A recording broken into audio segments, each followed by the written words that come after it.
Cause your fellow ravens will not last this evening. I can feel it, pushing up my heartbeat, in and out of conscious. All right, over here in the bottom right, we have currently the best Zerg in the world. He is Wongjin star SoulKey.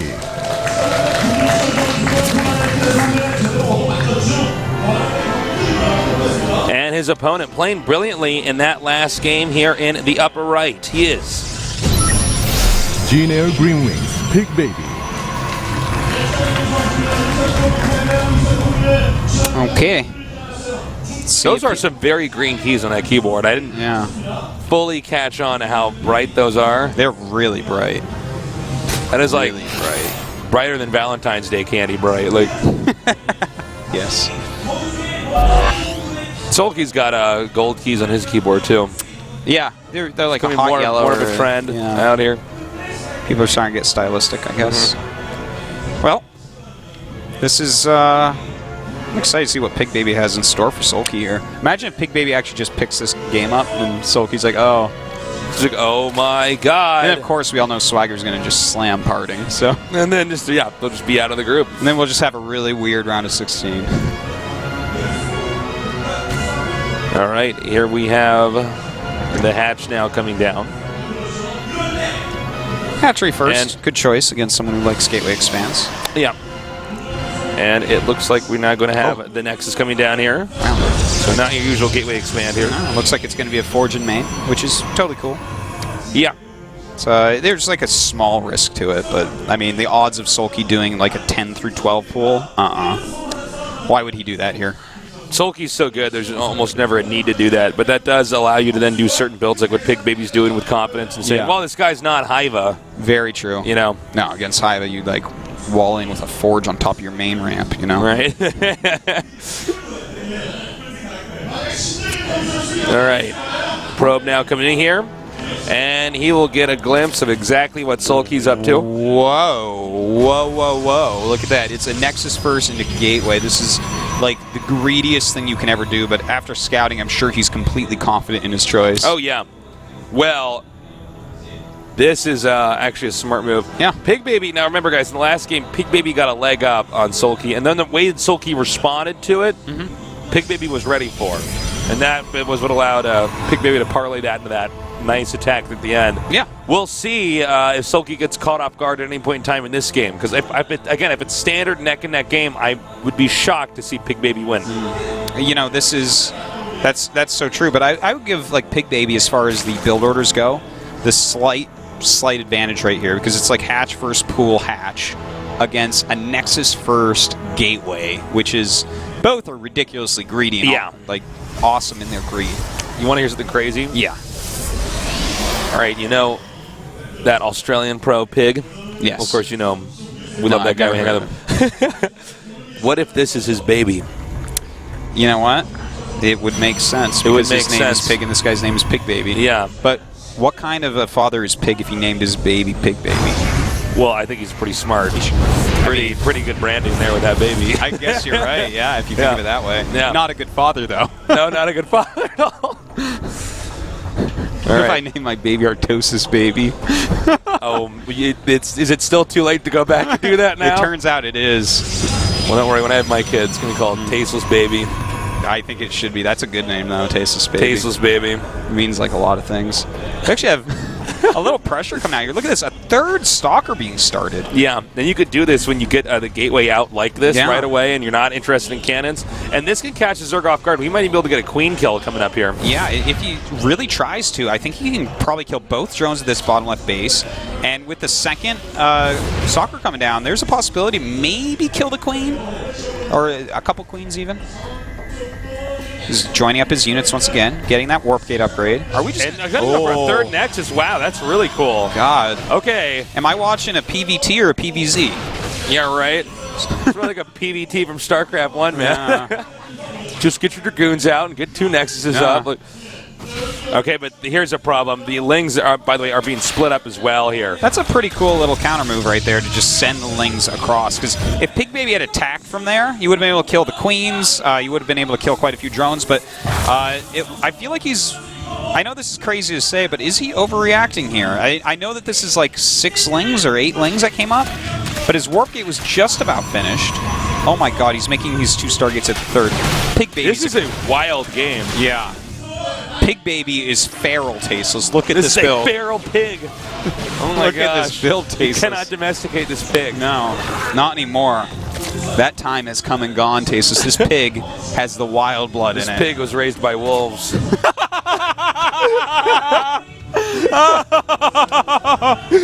All right, we got a ling attack coming up here. That's the funniest thing I ever heard in my whole life. Oh my god. And he's going to hit this pylon now. The cannon is warping in between the gateways and the Nexus. And it goes down. Really annoying. And not just because it stopped the cannon, but because also these Stargates aren't powered. That's going to way slow down his next line of defense. Unbelievable. Now he's got the lings coming in over here. Thank God for that Nexus cannon, by the way. The Stargate's still unpowered. If he could even get some more lings. He's got quite a few more lings. Yeah, try to attack into that 3rd again, because that Nexus cannon is going to wear off. Well, we'll see. Can these lings actually take down Pigbaby? He does have a couple of Phoenixes actually on the way. Those aren't going to help against Zerglings, but you know what? The good cannon placement he has does. So the lings shouldn't be able to really do that much on their own. And we do have a Roach Warren to follow this up. Now, you know, again, he's got the Stargates up and powered, but the amount of time that they've been up and powered compared to where they should have been is not a lot. And lings are now coming in here. Ooh. Hold position micro to try to get rid of those probes. Yeah, nice little circling and slipknot going on there. They're going to go ahead and take out 1 cannon. Going after this Stalker now, but they aren't getting good surface area. All right. Again, the Zealot now being surrounded here. You know, losing this 3rd can actually be like almost impossible to recover from. He's definitely got to hold the it. important tech here. Thank God for the cannon that's tucked away in there. Yeah. He's actually already killed 45 Zerglings. Wow. And he only lost 5 probes, so you know what? I have to say, the Zergling's really not as effective as you hoped for. This is a really cool build by Pigbaby. Yeah. Well, it looks like the early game for this build with Pigbaby is one where you are not allowed to make any mistakes. Like at SoulKey, done a few things differently or played just a little bit better. This entire build could have fallen apart for Pigbaby. You don't normally see critical tech like that at the 3rd. No. Then you don't see the 3rd that quick anyways. So, yeah, big surprise there. It's a really cool and kind of crazy build, but we have some Hydras on the way for SoulKey here. The thing is, I don't think that a Hydra attack is going to be what works out in this game. SoulKey might end up messing this game up, man. He could. Pigbaby might be able to do it. SoulKey might get Pigbaby'd. Oh, wow. It's going to be a verb. Pigbaby'd. Yeah. So, Pigbaby's going to take his little piggy hooves and just pinch SoulKey. He's going to go, ow! Pigbaby's like, do you have toes, SoulKey? SoulKey is like, yeah. Stomps on with his hooves. He's like, I don't. SoulKey's holding his feet. Just, oh, no! Start on my toes. On my toes. That could be. Yeah. We got the Spire, by the way, coming up here. 4 bases for the Zerg. And the gases are up at the 4th, so he's got some really nice tech he can crank out now. I mean, the Zerg economy is basically up and running. You know, he's adding so many gateways right now, and with Charge on the way, as Charge finishes, if he hasn't taken a lot of damage, I got to give him like a big lead here. When you have Charge, a bunch of Void Rays, and, well, he's getting Templar tech, doesn't really have that many sentries yet, but it becomes super scary. Yeah. It's just such a strong composition in the mid-game. Beats almost everything. All right. We got 2 more Phoenixes coming through. And he's going to take another base yet again here. You know, SoulKey looks fantastic, but we'll see with all these gateways. Yeah, that's so many gateways. This is actually what Pigbaby does. He makes a lot more gateways than just about anybody. And there's going to be a massive unit explosion here with that. You don't normally see this many gateways when the supplies are like this for the Protoss, but it's also a weird game because Protoss got the 3rd base up so quickly. So the gateway explosion then comes out a little bit sooner. And oh my god, we actually have Mutas on the way, Tasteless. This is a Mutaless tech switch here from SoulKey. Well, it's pretty smart because if the Protoss is completely not prepared for this, I mean, like, if he doesn't even have an Archon, for instance, he's got Templars out, but will he have an Archon there in time? He's taking a little bit of a risk, you know. He does have some anti-air here. But you know what? These Mutas, I think SoulKey's just going to try to harass heavily with them because the Void Rays are slow, the Templars are slow. How do you catch the Mutalist? But now, he did see that one Muta flying by, so he might be privy to what's going on. Yeah. Well, the mutas look like they're going to do some damage, but it looks like Pigbaby's actually going to go for an attack. We might actually see a really quick base trade. Yeah, and that would be one of the funny-looking base trades we've seen here. Now, he does trigger the Nexus Cannon because that Mothership Core was really well positioned here. Now he's coming in here.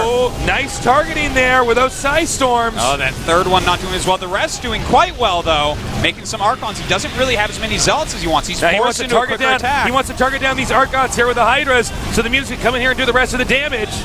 And it looks like the Mutas are going to do the damage required, Tasteless, as they take out all the anti-air. Yep, the he did it. He did it. Up. That's all he had to do. Yeah. And that's a really tough position for the Protoss to recover from. Because, you spend that entire game building up all those Void Rays, getting those Templars out, making those Archons. Now, these Zealots on the low ground, though, are doing actually a lot more damage than I thought. I thought he would be able to clean this up. He's going to be able to kill this hatchery, but SoulKey still has 4 other bases. Thing is, right now we're just going to see Phoenix Zealot, I think, and that's going to do okay against Pure Hydra, so he is making some roaches as well. Yep, he's starting to kite these. That hatchery is still up and running. Another Zealot warping coming up here as well, using some drones to try to hold this off. Again, the hatchery not being targeted down here. These Zealots will get cleaned up as the rest of the Hydras now move forward over here to this 4th base location. More Zealots still streaming in. And the Zealots, well, killing off quite a few drones as well. This definitely gives Pigbaby a bigger economy as far as the worker count goes. But more and more units coming in from SoulKey. Pigbaby warping some Archons here as well. Going to add a lot of extra damage in. Yeah, and as you can see now, the Roaches and the Hydras just hitting hard. It looks like the hatchery's still not quite cleaned off yet, and if this hatchery is not killed off, this entire attack, you can basically deem it a failure. I feel like he does need to kill that hatchery as well, Tasteless. But the supplies are getting closer and closer. These Zealots doing a pretty good job. The Roaches coming out helping. I think there's too many Roaches out now. Yeah, there may be. Those Roaches are just so beefy. Yeah, and now the Hydras are even going to drive back these Phoenixes, killing off 2 right there at the very end. Yeah, you're right, Tasteless. The amount of roaches now is just enough, but he can actually finally get the pylon up here. In fact, he's going to try to snipe this Archon here before this before it can complete. Nice one shot there. Yeah, and now it's 5 bases to 3. This was a hard choice because if he had seen that it was going to go that way, which is like really hard to be like, oh, because he was on the tipping point of almost breaking through SoulKey a couple times. But if he had switched into Void Rays a bit earlier, he'd be in a better spot. He is starting those Void Rays against a very low Hydra count, so I would say the game isn't quite over yet, anyways. But still. All right, he's going to drive up in here now. He's cranking out these Void Rays, but the action is right where the Stargates are. It's going to be tougher to get any further in there with the Nexus Cannon up. 2 Void Rays now popping out. Yeah, the Voider is going to help against these Roaches so much. And when the Roaches go down, he can deal with the Hydras, but really great kiting coming down from SoulKey. All right, as you can see here, a lot of Roaches and Hydras now stuck in here. Nice job pulling those Zealots through the storm. All of them very softened up. Not much more time left here on the Nexus Cannon. The Hydras are going to go ahead and target down these Zealots. And there's not much more room to warp anything in over here. Yeah, he's doing his best. In fact, he just brilliantly shot down that pylon to stop that next warping round. Very smart. Look at the supplies now, 115 to 134. More Hydras streamlining up here. And he's also mixing in some Roaches too, which is really smart. He does need those to help tank. The Phoenix is coming from behind, doing a good job, but the Void Rays being taken out, and that's, I feel like that right there is a nail in the coffin. He couldn't lose any more Void Rays this game. Yeah. And that's, I think if he loses his base, that's it. Yeah, GG. Looking at that game, I'm seeing he's got a lot of gateways. I don't think that's going to matter, though. He's just lost the 2 Stargates. Yeah. And SoulKey, Tasteless, I'll tell you what, he huffed, he puffed, and he blew that little piggy's house down. He did. He made that little piggy squeal. Pigbaby covered with broken boards. Tons of splinters within him. Yep. Will he find a mouse to take them out of his paw to win the next match? Take me a second. I love the tale of the mouse and the pig. Yeah. Please remove this thorn from my paw, said the pig. And I will find you a truffle, said the pig. The mouse then removed the thorn and the pig ate it. End of the story. And that was when that pig said, "This porridge is just right." So, look, we're going to go on that to... pig's name was Hansel. All right. So good first match, by the way. Yeah, great first match. Pigbaby's really good. He's really, really, really good. Yeah, he's got some very sharp builds. He's got some cool strats, man. That attack, I think, had he gotten that fourth base, the hatchery, I mean, he might have been game able would have to probably evened out a little bit. But SoulKey is just so solid, you know? He truly is. He really did show it there. Just great defense overall. He was making enough roaches to actually break through. That can be a very hard composition to beat. If you don't have roaches, you really need the roach Hydra ball instead of just hydras or hydras and lings. Yeah. Really nice control there in that final battle defending the hatch, too. And once he got to that third, I mean, if Protoss doesn't get to have that, he didn't quite have that's 5 base versus 2 base. You know, and we've been in the game for a while, so it's not like Protoss has a lot of resources. If he had gone back into Void Rays maybe a little bit quicker, or if he had more Sidestorm or more Sentries maybe, but you know his gas was really spent elsewhere, even on Archons during that first attack. You know, I think he felt like he had to deal critical damage during that attack, and so he just had nothing at home to stop the counter. It was a great series, though. Well, our next match is going to be PvP, and we're going to be going to that after this short break, so don't go anywhere.